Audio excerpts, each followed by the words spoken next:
You think the worst pain is being betrayed? It's not. The real agony is kissing lips that just touched another man, holding a body that no longer belongs to you, and not even knowing it. Many men convince themselves her distance is just stress, or age, or routine. But the truth is harsher. Women rarely confess, yet they always reveal. And if you miss the signals, you become the quiet accomplice of your own humiliation. That's why today I'm about to reveal 8 signs that give away a woman who just slept with someone else. Signs most men ignore until it's too late. And the last one, it's the nail in the coffin, the one she can't hide no matter how hard she tries. Before I walk you through these 8 signs, take a second to subscribe and hit like, and let me know in the comments what city you're watching from. I want to see how far this message is reaching because betrayal speaks the same language no matter where you live. And now let's get back to the story. The first sign I'm about to show you is subtle, silent, and it's the one that quietly destroys more men than they realize. Number 1, the cold silence of her body. There's a kind of silence that doesn't come from words. It comes from the body. And when you've been with a woman long enough, you know that silence. You know when her touch has weight, when her kiss has warmth, when her body is reaching for you without you asking. And you also know when that current goes dead. This is one of the hardest signs to face because it doesn't scream at you. It whispers. You lean in to kiss her, and she turns her face slightly. You touch her shoulder in bed, and she stiffens instead of melting. She says she's tired, but her body isn't heavy with exhaustion. It's heavy with indifference. That difference matters because tiredness recovers with sleep. Indifference doesn't. Here's the truth. Most men don't want to admit when a woman has been fulfilled by someone else, she doesn't come back to you hungry. She comes back satisfied. And satisfaction leaves no space for you. Imagine trying to light a fire that's already burned itself out. No matter how many matches you strike, the wood stays cold. That's what it feels like when her body has already given itself elsewhere. The mistake men make here is denial. You tell yourself it's just stress or it's age or this is just what happens in long relationships. No, attraction doesn't die of old age. It dies when it moves to another source. If she used to pull you close after work but now rolls away, that's not routine. It's a signal. So what do you do with this knowledge? You don't beg. You don't push harder. You observe. You test. Instead of chasing, pull back. Watch if the distance shrinks on its own or if it widens even further. A woman who still desires you will eventually reach out again. A woman who's given herself away will let the silence deepen. Your job isn't to force her body to respond. Your job is to recognize when the response is gone. The shift is painful, yes, but it's also liberating. Because once you stop lying to yourself, you stop wasting energy on a flame that someone else already put out. And here's the problem. If the body doesn't speak to you anymore, don't think the truth will hide, because if her skin has gone silent, her habits will start screaming. If you don't see it in her touch, you'll smell it in her rituals. Number 2, the cleansing ritual. When a woman has been intimate with another man, she doesn't walk through your door carrying the scent of betrayal. She walks in smelling fresh, too fresh, a new perfume that wasn't there before, a shower that lasted longer than usual, clothes changed for no reason, underwear swapped in a way that doesn't match the rest of the day. On the surface, it looks like self-care. In reality, it's a cover-up. This is what I call the erasing ritual. She's not just cleaning her body. She's trying to clean her conscience, and most men miss it because they want to. You tell yourself she just likes to feel fresh or she's trying a new scent. That's how you gaslight yourself because you don't want to face the darker possibility that she's removing the traces of someone else before you notice. Here's how it works. A woman knows her body tells stories. Skin holds on to smells. Hair carries traces. Clothes remember contact. So she scrubs, she sprays, she hides the evidence under lavender and soap. And the irony is that the more she tries to erase, the louder it becomes. That sudden obsession with hygiene isn't a random act. It's a pattern. Let me be clear. This doesn't mean every shower equals betrayal. That's not the point. The point is change. If she never cared much about rushing to the bathroom after work, but suddenly does. If she's suddenly guarding her laundry like it's classified, you pay attention. Psychology isn't about absolutes, it's about shifts.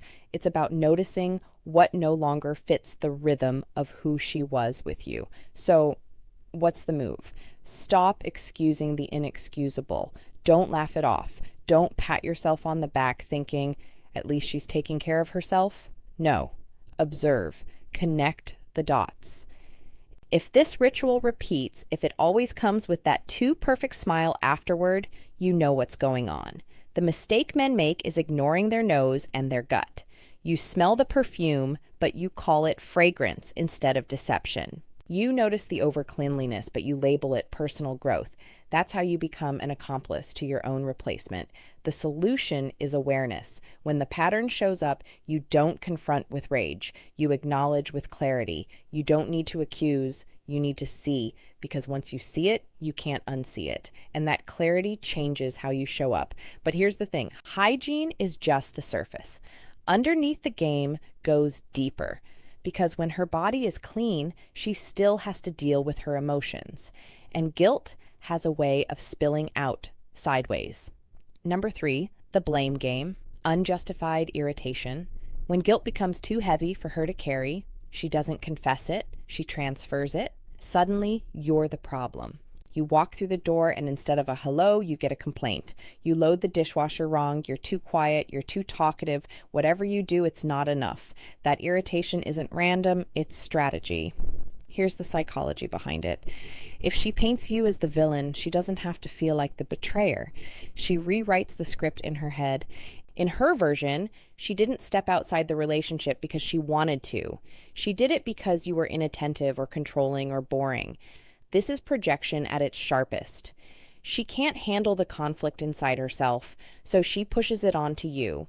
The trap most men fall into is defending themselves. You try to explain, you argue thinking logic will fix it, but you can't out-logic guilt. The more you defend, the more ammunition she gets to keep painting you as the bad guy. And before you know it, you're walking on eggshells in your own home. Here's the shift. Stop playing defense. You don't need to win the argument. You need to win your dignity. Next time she snaps at you over something ridiculous, don't rise to the bait. Don't beg. Don't debate. Look her in the eye and say calmly, you don't need to fight to justify what you've already decided. Then step back, not out of weakness, but out of strength. You're showing that you see the tactic and you won't dance to it. That one move flips the dynamic. Because when you don't play the role she wrote for you, her script collapses. Now the weight of her guilt sits where it belongs, with her. And you just claimed back your emotional ground. Men often ask me, but isn't staying silent weak? No. Weakness is letting someone bait you into chaos. Strength is control.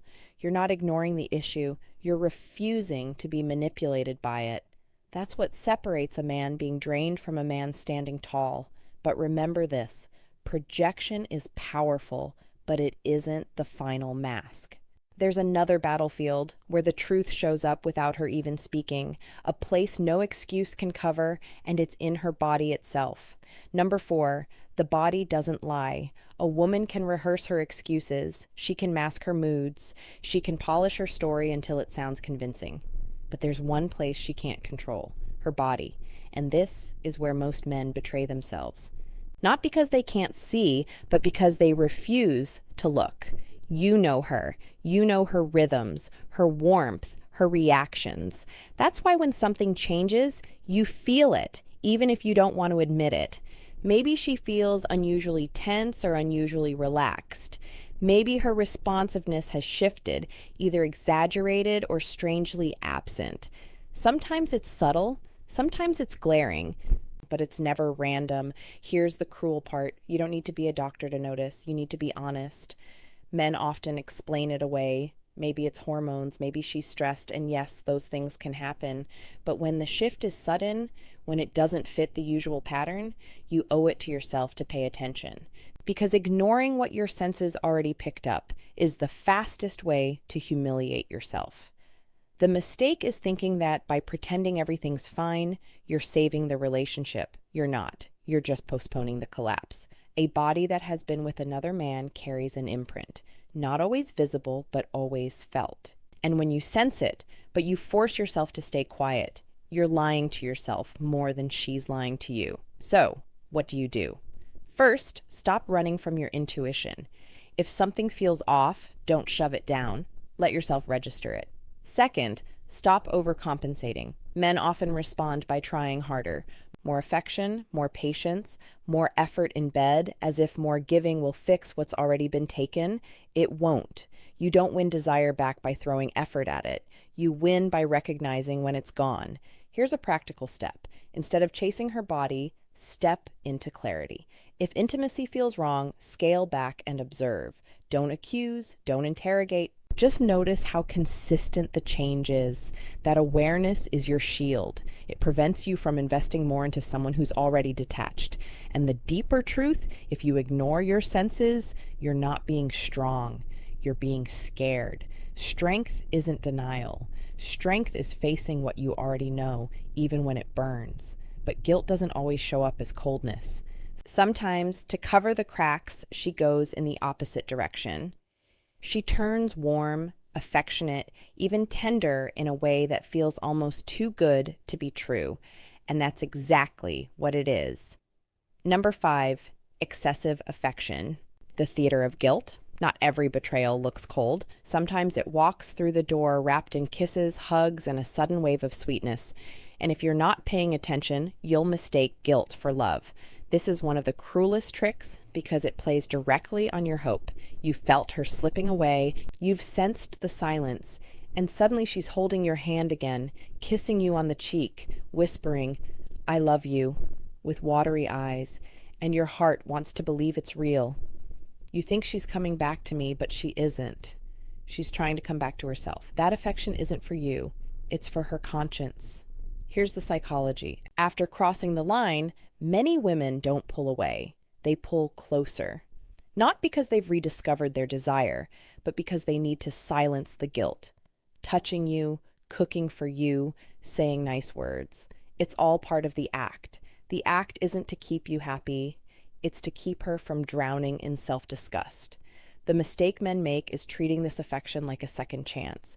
You drop your guard. You stop observing. You breathe out in relief. And that's when you lose all leverage. You become the comfort toy, the safe space she clings to, while her passion burns somewhere else. You end up holding her guilt, not her love. So what's the move? Learn to test the source. Ask yourself, does this affection come with consistency or only in waves after unexplained absences? Does she touch you with desire or with obligation? Does she lean in with warmth or does it feel rehearsed, almost exaggerated? Those questions cut through the fog. And here's the tough medicine. Don't reward guilty affection. Don't let her wipe her conscience on your shoulders. You don't need hugs that are born from betrayal. What you need is honesty, even if it's cold. And sometimes the strongest thing you can say is this: I'd rather have your silence than your guilty embrace. That statement isn't for her. It's for you. It's your way of reclaiming self-respect in the face of false tenderness. Because here's the truth. Love doesn't need theater. Real connection doesn't show up only after guilt. If her affection feels like an apology instead of desire, you already know the difference. And once you know, you can never go back to pretending. But if you keep accepting her guilty embrace, the next stage is worse, because she won't just touch you without desire. She'll stay with you physically while her mind drifts miles away. Number 6, emotional absence in intimacy. There's a difference between a body beside you and a soul with you. And once you've felt that difference, it's impossible to unfill it. This is the stage where betrayal cuts the deepest, not because of what she does, but because of what she withholds. She gives you her body, but she no longer gives you herself. Picture this. You're in bed. Everything looks normal. She touches you. She moves. She even moans. On the surface, it's all there, but something is missing. Her eyes are empty. Her energy doesn't sync with yours. You can feel that she's somewhere else, replaying a memory that doesn't involve you. That's not intimacy. That's theater. And here's the brutal truth. A woman who's emotionally absent during intimacy is already gone. You're not making love. You're playing a role in her cover-up. And men who ignore this always tell themselves the same comforting lie. She's just tired or it's stress. But deep down, you know the difference. Tiredness still allows presence. Stress still allows connection.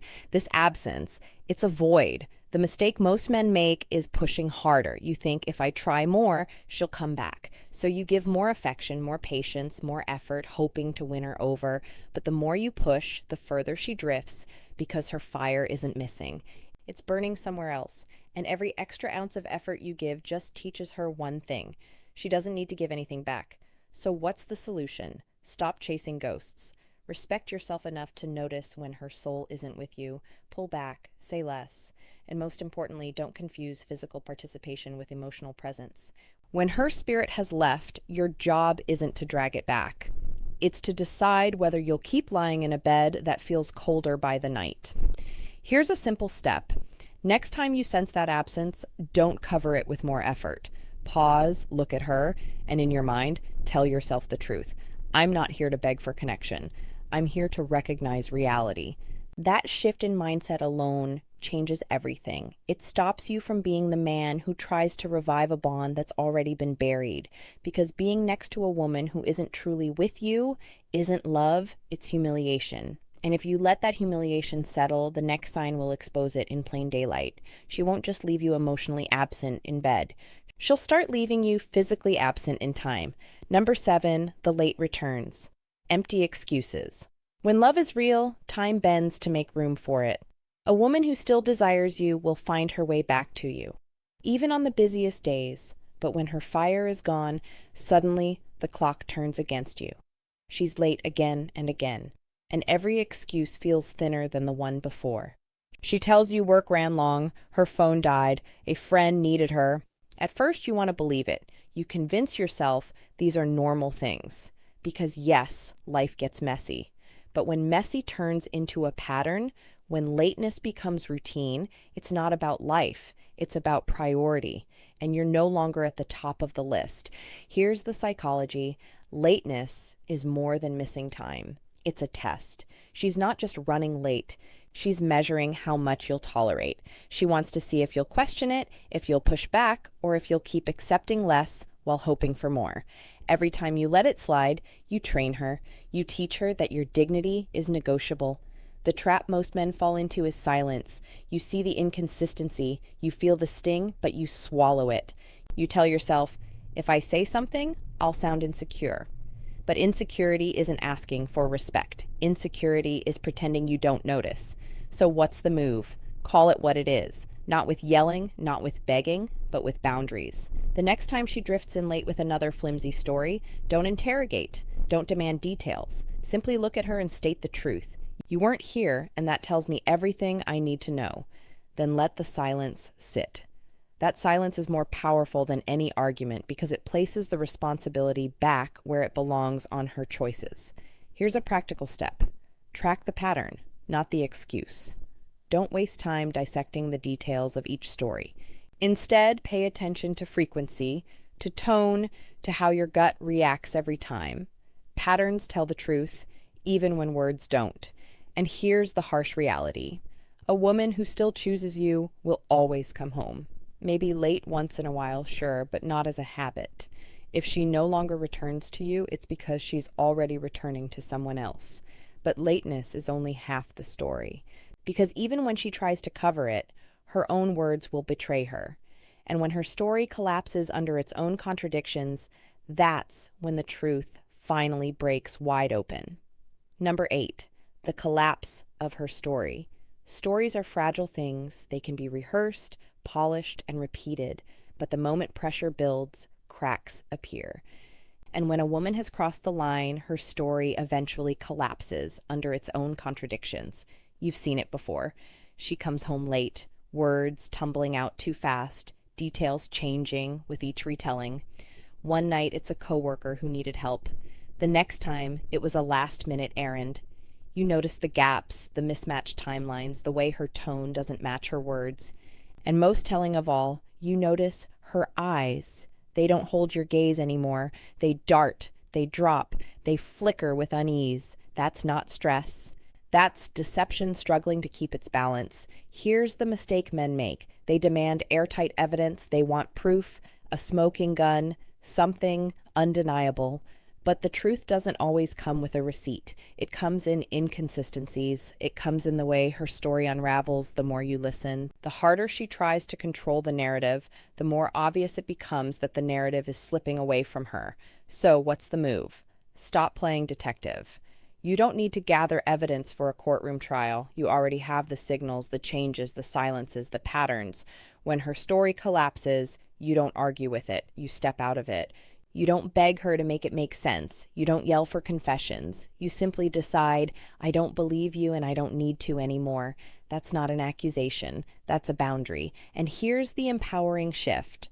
Once you stop demanding explanations, you reclaim your power. You stop being the man chasing clarity from someone who thrives on confusion. You become the man who sets the line. And the line is simple. Respect or nothing. Practical step. Practice quiet recognition. The next time her story starts wobbling, don't fill the silence with questions. Let it fall. Don't rescue her from the weight of her own contradictions. That silence is your ally. It exposes what words are trying to hide. And understand this, you don't need to scream cheater to regain your dignity. All you need is clarity and the courage to act on it. Because when her story collapses, the truth is no longer the issue. The only issue left is your decision. Will you keep lying to yourself, or will you stand up for the man you know you are? And that's the final cut. Because after seeing all 8 signs, the real question isn't whether she betrayed you. The real question is whether you'll betray yourself by staying blind. You've just heard the 8 signs. And let's be clear, this isn't about turning you into a paranoid detective snooping around for every tiny detail. It's about opening your eyes so you stop betraying yourself. Because the harshest betrayal isn't what she does in secret. It's what you allow yourself to ignore in plain sight. The goal here was never to catch her red-handed. The goal is to reclaim your dignity, your boundaries, and your power as a man who refuses to settle for less than he deserves. That's why these signs matter. They aren't just clues of infidelity. They're warnings. Warnings that something is off, something needs to be addressed, and that ignoring it will only cost you more of your self-respect. Now, here's the truth most men miss. Not every sign means betrayal is guaranteed. Sometimes distance comes from stress, exhaustion, or years of poor communication. And that's why your job isn't to accuse, it's to test, to observe, and to confront the reality directly. If there's room to repair, you repair. You have the conversation, you reset the boundaries, you fight for connection, but if the evidence stacks up, if every sign confirms what your gut already knows, then the most masculine thing you can do is walk away with your dignity intact. Because love is never worth trading your self-respect. So here's my challenge to you. Pick one situation in your life where you've ignored your own instincts. It could be her sudden coldness, her constant irritation, or her stories that never quite add up. Don't push it aside this time. Face it. Decide whether it's a problem you can solve with her or whether it's the end of the line. Either way, the decision belongs to you, not to her lies, not to your fears. Before you go, hit subscribe, tap like, and share this video with a man who still refuses to see what's right in front of him. And in the comments, I want you to share your story. Have you ever noticed one of these signs? How did you handle it? Because your story might be the one that wakes up another man before it's too late. This isn't the end of your journey. It's the beginning of taking back what was always yours. Your self-respect, your clarity, and your freedom to choose love without ever losing yourself.